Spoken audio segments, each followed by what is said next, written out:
Noong linggo, kinumpleto ng Russia at Ukraine ang 3 araw na palitan ng mga bilanggo.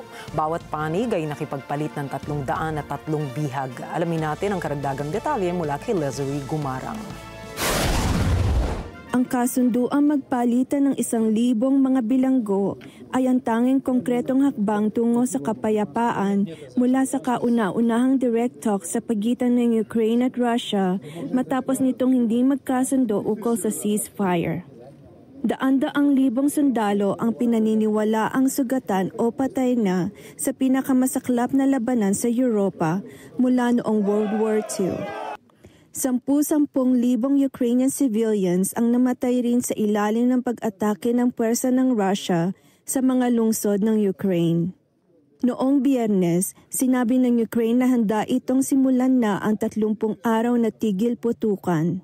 Samantala, okupado na ngayon ng Russia ang salima ng Ukraine at sinabing hindi nito titigilan ang pag-atake sa Kyiv hanggat hindi nito tinutupad ang mga kondisyon ng Moscow.